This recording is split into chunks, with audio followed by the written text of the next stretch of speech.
महाराष्ट्र जमीन महसूल कायद्याच्या कलम 85 नुसार ही फाळणी पूर्णपणे बेकायदेशीर आहे, त्यामुळे ते रद्द केलं पाहिजे.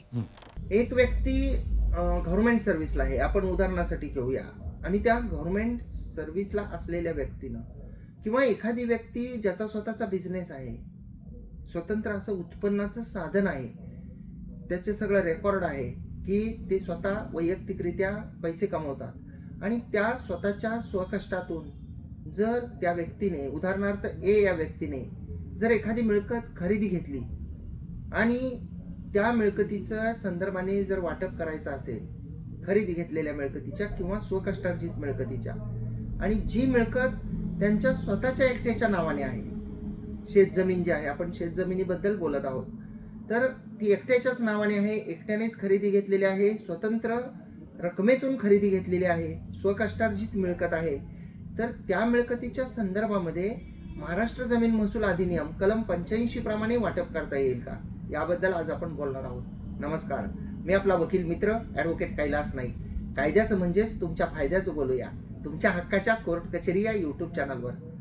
मित्रांनो, आपण महाराष्ट्र जमीन महसूल अधिनियम कलम 85 आपण जर पाहिलं तर ते कलम जे आहे ते वाटपाच्या संदर्भातलं आहे. त्याच्यामध्ये एखाद्या शेतजमिनीचे एकापेक्षा जास्त होल्डर्स असतील, त्याच्यामध्ये शब्द असा आहे की जॉईंट होल्डर्स, म्हणजे जॉईंट होल्डर याचा अर्थ की एक शेतजमीन आहे आणि त्याच्यामध्ये एकापेक्षा जास्त लोकांचा हिस्सा आहे, तर त्या एकापेक्षा जास्त लोकांचे जे हिस्से आहेत त्यातला कोणताही हिस्सेदार हा महाराष्ट्र जमीन महसूल अधिनियम कलम 85 प्रमाणे वाटपासाठी अर्ज करू शकतो.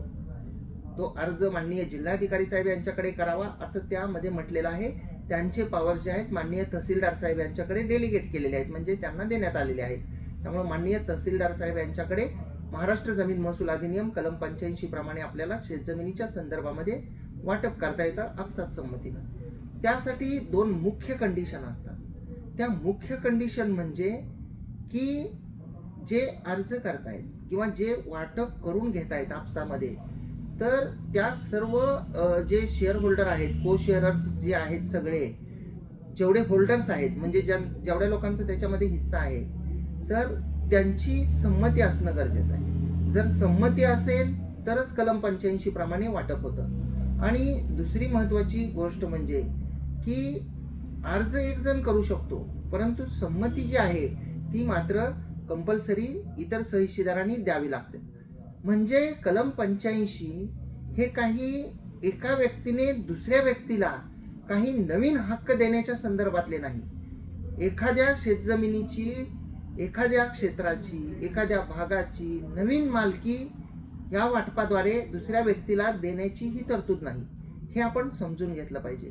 तर ही तरतूद अशी आहे की जे को होल्डर्स आहेत, एकापेक्षा जास्त त्याच्यामध्ये हिस्सेदार आहेत, तर ते सर्वजण हिस्सेदार शेतजमिनीच्या बाबतीमध्ये कलम 85 प्रमाणे आपसात संमतीने वाटप करू शकतात. परंतु जसं मी या व्हिडिओच्या सुरुवातीला म्हणालो की एक मिळकत आहे जी स्वकष्टार्जित आहे, जी एकट्याने खरेदी घेतलेली आहे, ज्याच्यासाठी स्वतंत्र असा इन्कम सोर्स आहे, तर ती खरेदीच्या मिळकतीमध्ये वाटप करून हिस्सा जो आहे तो दुसऱ्या व्यक्तीला देता येत नाही. आणि असं झालं तर काय होईल, तर माझी स्वतंत्र मिळकत मी जर कलम 85 प्रमाणे दुसऱ्याला देत असेल तर ते ट्रान्सफर ऑफ राईट होईल, ज्याचं कंपल्सरी रजिस्ट्रेशन करावं लागतं कलम 17 रजिस्ट्रेशन ॲक्ट प्रमाणे. 100 रुपयापेक्षा जास्त किंमत जर असेल कोणत्याही स्थावर मिळकतीची तर त्याचं कंपल्सरी रजिस्ट्रेशन करावं लागतं, दस्त नोंदवावा लागतो. म्हणजे जे मालकी आहे, जो कब्जा आहे, तो एका व्यक्तीकडून दुसऱ्या व्यक्तीकडं या कलम 85 प्रमाणे ट्रान्सफर होत नाही किंवा केला जात नाही. परंतु जे प्री एक्झिस्टिंग राईट्स आहेत, म्हणजे ऑलरेडी होल्डर आहे एखादा व्यक्ती, त्यातला ऑलरेडी त्याला त्या मिळकतीमध्ये हक्क आहेत, त्यांचा हिस्सा आहे, तर त्या हिस्स्यांचं जे जॉईंट हिस्से आहेत त्याचं विभाजन करता येतं, ते हिस्से वेगळे करता येतात, त्याचं वाटप करता येतं. परंतु मी एक मिळकत खरेदी घेतलेली आहे आणि मी खरेदी घेतलेली जी मिळकत आहे ती मी त्या कलम 85च्या वाटपाद्वारे दुसऱ्या अन्य त्रयस्थ व्यक्तीला कुटुंबातील असेल, नातेवाईकातील असेल, किंवा खरेदी खत देण्याच्या ऐवजी दोघांमध्ये व्यवहार ठरला, आपण खरेदी खताला गेल्यानंतर त्याच्यावर स्टॅम्प ड्युटी द्यावी लागते, त्यामुळे आपण कलम 85चं वाटप करून घेऊन ही मी माझी मिळकत आहे आणि ही मी या माणसाला वाटपाने व्यक्तीला दिलेली आहे असं म्हणून आपण 85 प्रमाणे वाटप करू शकत नाही. तर कलम 85 जे आहे, कलम 85 प्रमाणे महत्त्वाची गोष्ट ही लक्षात ठेवली पाहिजे की कलम 85च्या वाटपासाठी प्री एक्झिस्टिंग राईट्स जे आहेत ते त्यामध्ये असावे लागतात. तो व्यक्ती ज्यांच्यामध्ये वाटप होणार आहे तो म्हणजे जॉईंट होल्डर असला पाहिजे.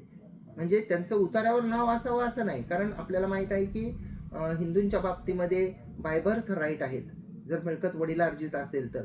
आणि हा एक मुद्दा झाला की स्वकष्टातून खरेदी घेतल्याच्या संदर्भामध्ये.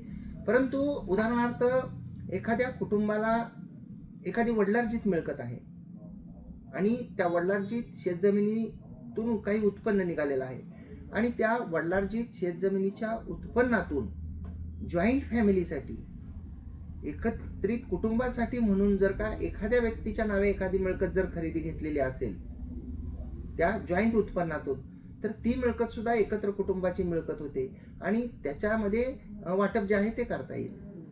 अपेक्षा करतो की आपल्याला कलम 85 म्हणजे खरेदी खत घेतलेली मिळकत जी आहे स्वकष्टातून, तर ती कलम 85 प्रमाणे वाटप करून अन्य त्रयस्थ व्यक्तीला ट्रान्सफर करता येईल का, नवीन हक्क जे आहेत ते एखाद्या त्रयस्थ व्यक्तीला देता येतील का, याबद्दल आपण माहिती जाणून घेतली. अपेक्षा करतो की ही माहिती मी साध्या सोप्या भाषेमध्ये आपल्याला देण्याचा प्रयत्न केला, ती आपल्याला समजली असेल.